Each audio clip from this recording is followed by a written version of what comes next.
2013 promises to be quite a big year for PressOn here in Rochester. So I'm here today with Joint Managing Director Andy Wilson to talk about some of the key projects and ask how these initiatives will impact upon the company going forward. So Andy, as we said, this is quite a big year for PressOn. You've launched an online calculator tool, you've launched a schools awards project and you're recruiting staff. So can you just talk a little bit about the overall strategic view of how this all fits in with the company moving forward? Well, there's a lot of moves at the beginning of the year, but a lot of what you're seeing is, the back end of 12 months' work we did last year. So last year we rebranded, we've changed the logo, we've changed the way we portray ourselves. We're now PressOn, not PressOn Digital Imaging Limited. One of the ballpark cost calculator that came out of a brainstorming meeting that we had. Which we thought, I'll talk to you about that a bit later, we thought that would be a good idea, and the school arts project again. But so a lot of the stuff, it might look like we're busy now, but we sort of set ourselves a target during last year. Okay, right, January, what's happening in January? Not a lot's happening in January, right, well, let's launch a couple of things. We've got other things coming out later on in the year, but it's all the culmination of all the research we did last year. And is that because you've got a specific vision as to where you want the company to be, in a year, 2 years' time? The company needed revamping. We're 13 years old this year, and a lot of people haven't heard of us, and we were quite almost proud of the fact that we don't advertise, we don't have any sales reps. But we were quite content and happy with the growth that we'd achieved in those 13 years by referral. For us, we needed to kind of scrap the old PressOn digital imaging. We needed to scrap that, start again, and so obviously new logo, new website, and then start marketing that. We couldn't market the old PressOn. We couldn't go out and say this is. I mean, some of the stuff on the internet was years old. So there was probably the new website probably represents probably 7 or 8 months' work. Silly things, like, well, what are our products? Because we tended to react to what came in the door. Yeah. We didn't have a key product, so we went back over the accounts and over the job systems and looked at, well, what are our key products? And we found floor graphics, wallpaper, window graphics. A lot of this has now gone into the cost calculator because they're common and we know that they have. And it's where you make money. Exactly. If we can just talk some specifics, as I say, you've just launched the ballpark cost calculator online. Can you talk a little bit about how that came about and what you're aiming to achieve with that? I think it's unique. I don't see anyone else doing anything similar. There are more complicated versions of it I've seen with other, not in large format printing, in litho printing and some screen printing and what have you. But it came about because partly done through the research that we got from the internet. And let's say, for example, we spend a lot of money rebranding our company, remarketing it, and there are worthy competitors in there. And let's say 4 or 5 customers come, someone's online, they're searching for a business that does, I don't know, floor graphics. So let's say we come up and 3 of our competitors. So how do we capture them? Right, well, the first thing I'd like them to do is ring us up and talk to us about the project they've got. Mm-hmm. We've got 4 or 5 people here that can do account management and quoting and talk to new customers, etc., etc. But every now and again, the phone's engaged. Every now and again, there might be that people might want an answer at 8 o'clock at night or at 6 o'clock in the morning. That might sound unrealistic, but it's actually remarkably common, and we've got proof of that. Well, how do we stop them? If we can't deal with them then, how can we stop them going to our competitor? We put on, there's 8 of our key products. We're comfortable with the cost. We're transparent with the cost. Doesn't matter whether you're an end user or a trade customer or whatever. We still have a similar cost. Okay, some people might argue that there's, well, is it a permanent vinyl? Is it a removable vinyl on the floor graphic? Is it a 3 month or a 6 month? The actual base cost prices of those aren't that different. Right. So we've just gone, well, can we take that on the chin? Can we say, well, if the customer wants, if we do a bit more research afterwards and the customer wants something that lasts 5 months instead of 3, can we bear that cost? For the sake of, giving the customer the response they wanted at the time they wanted it, I think so. Okay. Now, Andy, as a quick quote too, this online calculator was obviously developed to be quite basic, but my concern would be that people who are getting pricing from that, when it comes to the actual job, find that the pricing has changed. How do you square that, and doesn't it just cause frustration on both sides? I disagree, because we've deliberately looked at key products that have a pattern. Hoarding graphics, for example, yeah? There is a market rate for that, yeah? There is a market rate. We know that the fitters that we use will fit X amount of panels per day, okay? The prices on there aren't the cheapest prices in the world. You could probably go to one of our competitors and get it 10% cheaper. We're not in the marketplace. We're not fighting for costs. We're not in the bottom end of the market going, well, we'll do it for X amount of pounds square. We have a cost, and we are priced based on what we think we can deliver the customer. So the hoarding graphics example, 50 metres is about £95 a linear metre, give or take £1, do you know? The customer's got the opportunity to go, a private developer, and that's the type of customer that we find from the internet, a private developer that's got a 20-metre wide site in West London, he can get a nice easy cost at 8 o'clock at night, and he can go, have I got the budget for that or haven't I? And if he has, there's a button on there, click the button, we want a confirmation of this cost. We do point out on the calculator that you can't, this is a ballpark cost. It'll give you an idea for your budget. So are you primarily targeting new clients with this cost calculator? I think you've got to look at the profile of the customer. A professional buyer's not going to use it, yeah? An estimator, and this is a couple of instances, I'm using these as examples, an estimator in a construction firm that's putting in a tender for a perimeter hoarding on a site in East London, he can get an accurate price from that. A shopping centre in Basingstoke, they might not be a professional buyer, but they might see a floor graphic that Vodafone's put down or a floor graphic that L'Oreal's put down. I thought, well, they're a good idea. I wonder where I can get that from. By searching the net for floor graphics, you find us, and then you can get a quote straight away. At the moment, you've got 8 product categories in the online calculator. Do you aim to add specific new ones to that? They're simple products. They're variables that we know and can calculate. The calculator looks simple, but the mathematics behind it are actually quite complicated. There's a discount system in it. There's a volume discount system in it, and there are different parameters to what cause the sizes. And of course, to get those 8 products accurate was quite a challenge, actually. I mean, do you see this ballpark cost system becoming part of a bigger web-to-print offering? No, definitely not. I'm sceptical about web-to-print. It's not. Don't get me wrong. There are some fantastic companies out there that have got it, really locked down. I mean, Webmark, for example, awesome. What they've done with web-to-print is just really quite outstanding and a shining model to the rest of us. But my business doesn't fit that yet. I mean, I'm not ruling it out in the future, but the bespoke nature of our business means that although we've got 8 products on the ballpark cost calculator, we've got 200. It's infinite. The sizes and the finishes and the longevity of the products, it's infinite, and it's just the resource that would go into having to put that in a web-to-print system. I don't think it's practical, and I think the investment would be too great to justify it at this stage. Okay.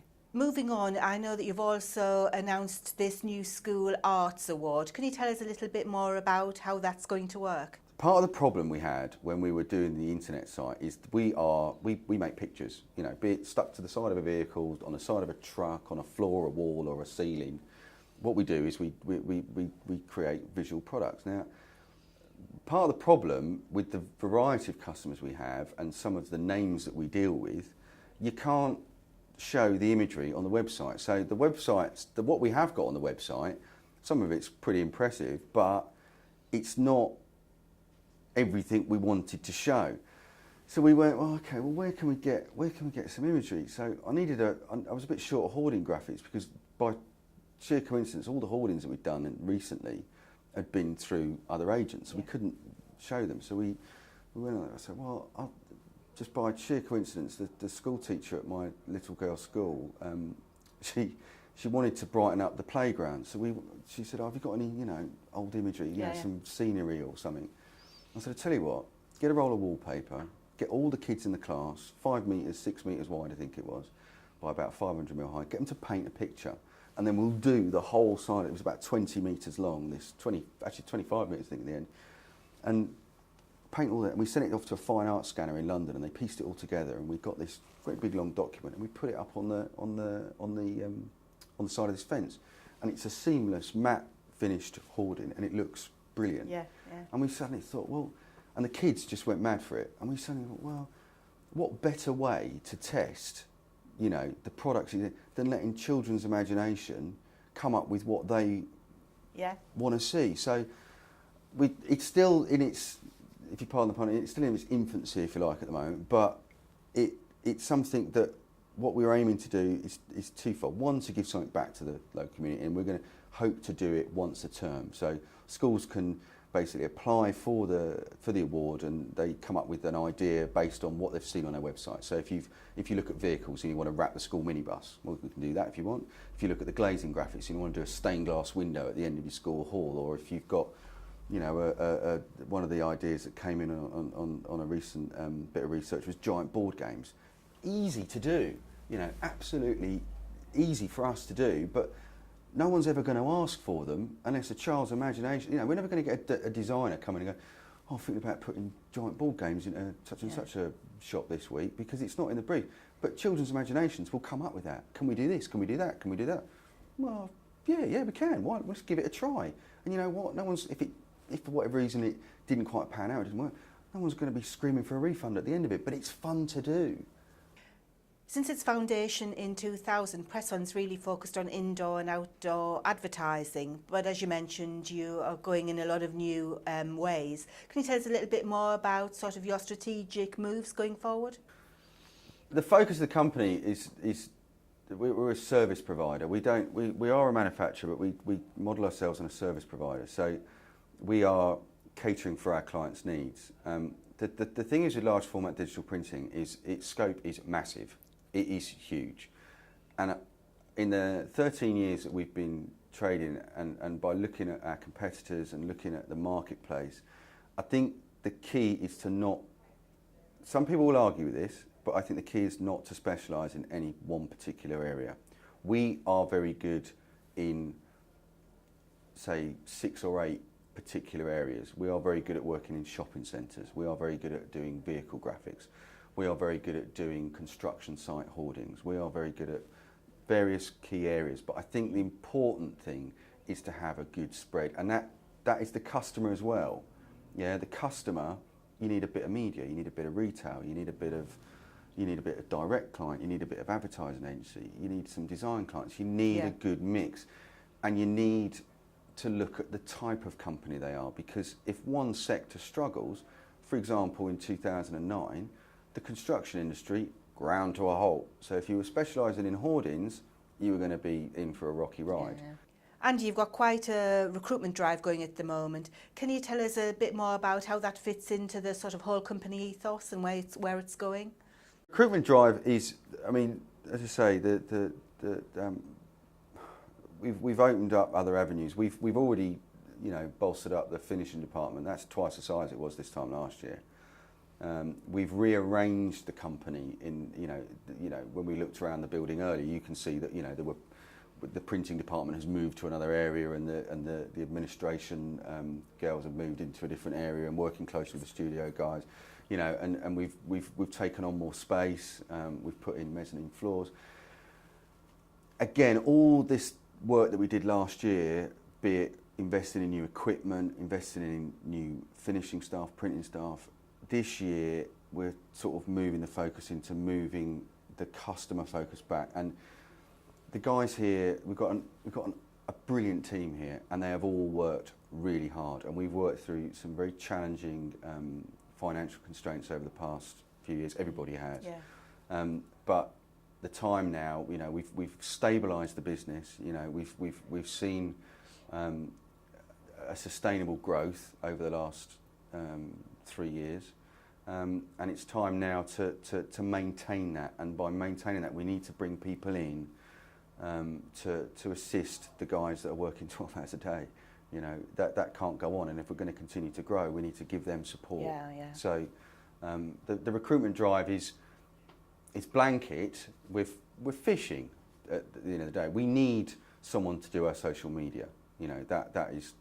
Mm-hmm. Social media and marketing is definite, and that needs a full-time role, I believe. Yeah. You've got to remember, we don't have any sales reps. We have no sales team. We have people that respond to inquiries, but we have no sales team. That is our chosen avenue to continue with the internet marketing and social media. So that is a definite.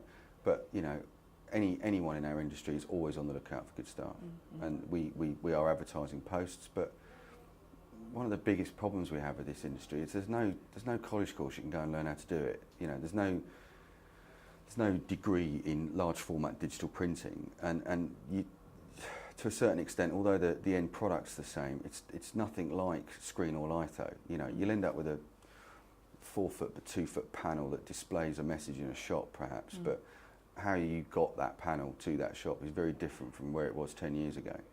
And I think there is definitely a lack of